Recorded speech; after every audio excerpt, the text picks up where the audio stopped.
Tribeca, shake it under your skin if you let it.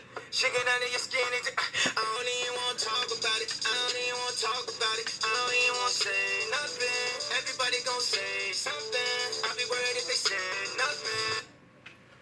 Welcome to the Zono Sports Show, where you know Zonos. Today, we're going to recap a few things that have been going on the past few days in the sports world. Monday Night Football made its lackluster debut. If you ask me, a bunch of cheese pizza games that we had on the menu. We started off with the Steelers versus the Redskins. Steelers went in there and dominated, won 38-16. Big Ben had 3 TDs, 1 pick. Kirk Cousins, 300 yards, 2 picks. Here's the catch, no TDs. You can't win a game kicking a bunch of field goals, Washington. D'Angelo Williams, Grandpa D'Angelo. I say that because he's been playing quite a while. I want to say since 02 or 03 from Memphis.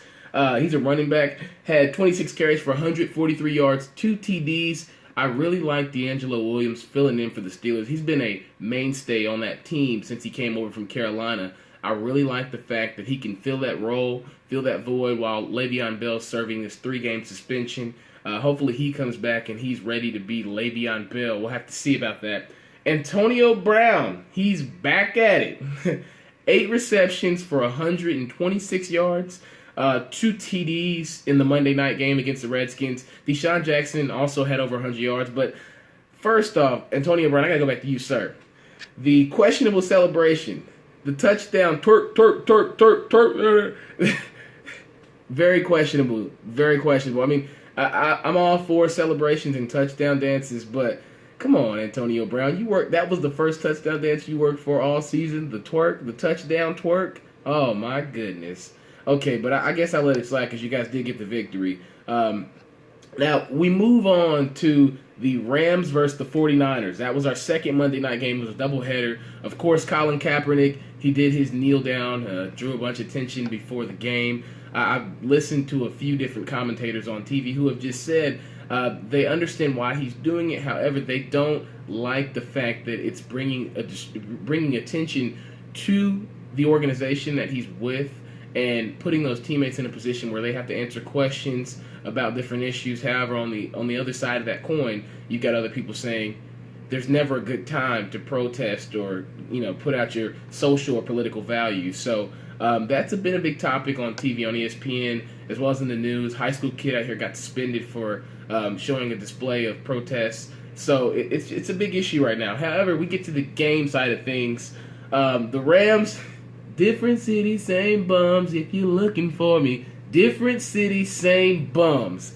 My bro Dave, he's the one who did mention that to me because, like he did say, the Rams, they show no heart.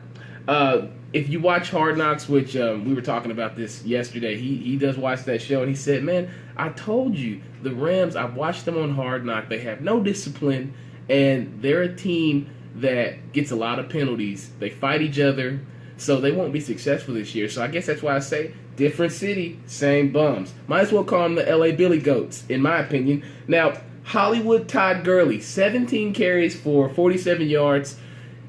And I think a majority of that is contributed to the fact that offensive line, from what I saw, is not blocking. So if you got a running back like Hollywood Todd and you're not going to block for him, it doesn't matter how many ESPN covers he's on, how many interviews he does on TV, he's not going to rush for 100 yards in that offense with people that are not going to block for him. So, Jeff Fisher, what are you going to do about that? You got a star in Todd Gurley. I'm not sure what's going on with Jared Goff. I need to look into that. Case Keenum, good quarterback at Houston in college. However, the NFL, I think he's a standard backup. Now, we go over to Chip Kelly with the pot boy, and he has called a great game on Monday night. Okay, they actually won that game in his opener, his debut. The Chip Kelly era has begun in San Francisco.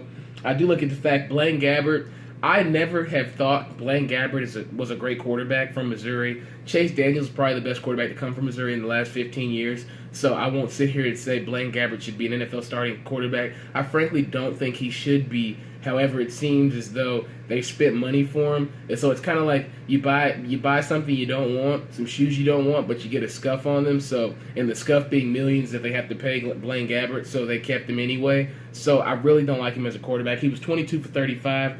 for 170 yards. Carlos Hyde had 23 carries, 88 yards, 2 TDs, had a great game. Now, that 22 for 35 by Blaine Gabbert, and for 170 yards, what that tells me, 22 passes for 170, what that tells me is that Chip Kelly does not trust Blaine Gabbert to run that offense. However, he's giving him short, intermediate throws to keep the field spread open and get that ball to Carlos Hyde in the flats, as well as those small slant routes so he doesn't have to push the ball down the field and risk getting an interception, because Chip Kelly understands who he's working with. So I really respect that about Chip. Now we move right along. The WNBA was last night. I did catch a nice little game on ESPN, and I won't call it a little game. These girls can play, excuse me. The Minnesota Lynx, they lost 97-98 to the Chicago Sky. Maya Moore, unbelievable. She wears the jersey number 23. I remember when she was in high school at Collins Hill in Atlanta. Great player. She had a great game, had 27 points. I might as well call her M&M. Augustus, Montgomery, those are two key players that the Lynx will need in the playoffs. If you all don't know, the Lynx are probably the Golden State Warriors of the WNBA. They win a lot of games. They're the best team, hands down. They've got the most players. They've got a lot of players off championship teams there with Monte Montgomery as well as Maya Moore. Those are two key UConn pieces. They seem to get. They also got Lindsay Whalen, I want to say. I didn't see her out there last night. I have to check and see if she's still on that roster or injured. Elena Delle Donne did not play for the Chicago Sky.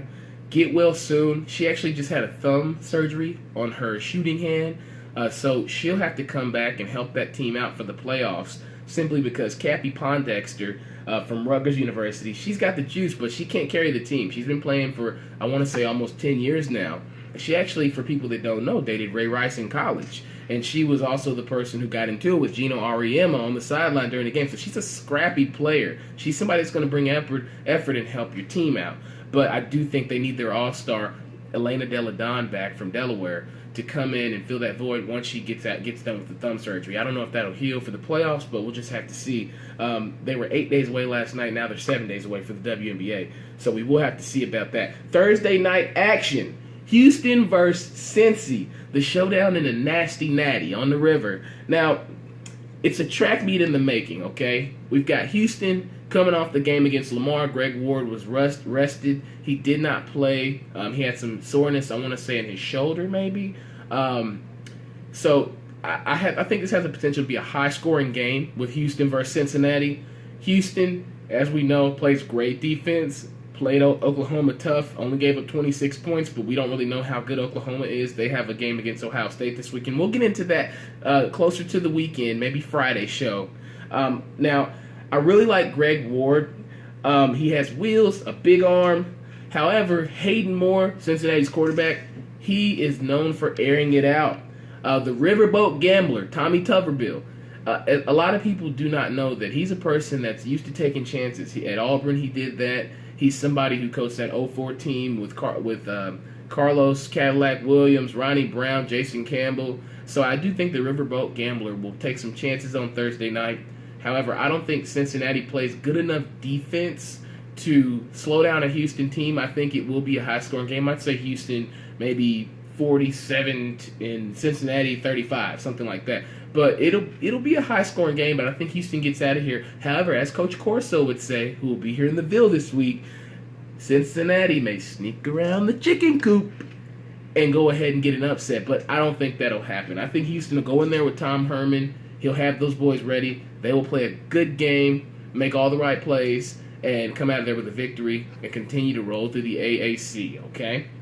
Now, as we move along and complete our show for the day, I appreciate you all watching. Next show, we'll talk about Saturday and Sunday matchups in football, a game day preview for FSU, Florida State versus Louisville, U of L. So I'm really anxious to talk about that because they're coming right here to the Ville in our city. So it's going to be a big event this weekend. The festivities are booming, Metro booming on the track. They are booming. So I'm looking forward to see that game day crew set up. We are definitely going to be down there. Zono Sports live at College Game Day. So make sure you stay tuned. Thank you so much for watching. Where you know, Zo knows. Have a great morning.